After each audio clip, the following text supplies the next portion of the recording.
is Elizabeth Wilson. I teach 4th grade at Red Bank Elementary School in Chattanooga, Tennessee, United States. Today I'm going to present a paper called Holding Students Accountable, Classroom Management and Organizational Strategies in the One-to-One Classroom. About 2 years ago, we received money to get one-to-one iPads for the 4th grade classrooms. We weren't given much guidance on how to use those and what to use those for at the beginning, but then we went to more conferences and in-services and ed camps in order to learn more and to continue to learn more about using the iPads in the classroom. Some of the classroom management strategies I use now are similar to what I used when I had a regular classroom, but with some changes to it. Each year I begin with teaching digital citizenship and usage of the iPads, and we have a parent meeting where the parents come in to learn more about the responsibilities as a parent for the iPads. After the parent meeting, we start sending the iPads home nightly and over the weekend and over breaks with homework, especially like flipped homework or programs like Edmodo. Edmodo and Google Drive are very good for sending reports and receiving reports back from students. Also, when the kids are working in the classroom, I have a menu for them to follow, and in that menu I put different subject areas, different skills and strategies where they have some choice in what they're going to do, but they have to show me documentation that they did that. So they fill out their menu and then they can get bonus points for doing that, and then they get prizes for however many points they get. We vote on that, the game board prizes in the classroom. We also have the kids send things back through Google Drive. Seesaw is a good portfolio program for the students to use. And most of the programs I have them use send me teacher reports back, so I know that they're being held accountable for what they're supposed to be doing independently on the iPads.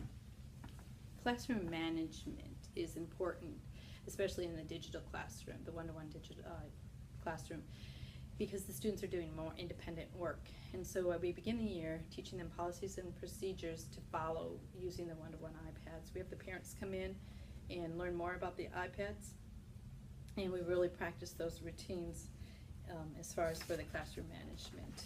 We also have jobs. Every student in the classroom has a job, and some of the jobs are definitely directly associated with the one-to-one classroom. We have a photojournalist who takes pictures of the class to make a movie at the end of the year. We also have people who are in charge of collecting the iPads, plugging the iPads in, checking them throughout the day, making sure that students haven't changed or added any apps that weren't available for them. Every morning we start classroom with the class with a class kick warm-up, and that is a great app because it was real simple to sign in. The students just use a code that you post on the board, and from there the teacher can see as the students are working. The students can even press a button that's a hand up, so a teacher or another student can help them with their warm-up if they need help. Following that, we have a morning meeting where we share our feelings and talk and really communicate with each other. We have a morning message every morning too to get the students started with the day. Also with our classroom, every student has a job, and some of those are tech related as far as for checking the iPads, making sure the covers are good and in good condition, charged each night, fully charged when they come in the morning, and that they haven't added any apps that they shouldn't have added.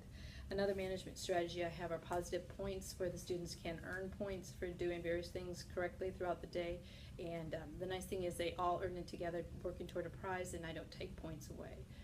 Another program I use that helps encourage getting homework done and handing that in, because it's usually on an iPad, so it's not something physical they're handing in, is they have a game called Homeworkopoly, and there's a website for the board, and they get to play that on Fridays, and that's also somebody else's job, is to run the Homeworkopoly game each Friday.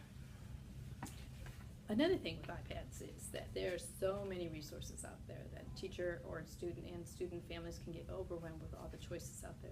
So for an organizational strategy that I do is I try to have apps and programs that the students work on, ones that send me back reports, so I don't have to guess that they did it or hope that they did it. And another thing I do is I also have these students take a screenshot. Since we're iPads, they can take a screenshot, and then they send that back to me through Seesaw or Google Drive, and so I can keep track and watch and make sure that they are doing what they're supposed to be doing each day. And another thing I would recommend is that you If they have passwords, that you keep the same password for as many programs as you can, and also keep a teacher copy of the passwords, because students forget their passwords and that gets to be very frustrating. The other thing is to kind of keep those passwords available, but yet not available for every student. So just available for the student that needs that. Also, like I said before, Seesaw and Google Drive are great ways. Edmodo is another great program to keep track of what the students are doing. Edpuzzle, there's many programs out there, but I would suggest that you go through, see what works for you, try it out, teach the procedures, teach the way that it works, and just make sure that you find something that works for you and that holds the students accountable and lets them have student choice.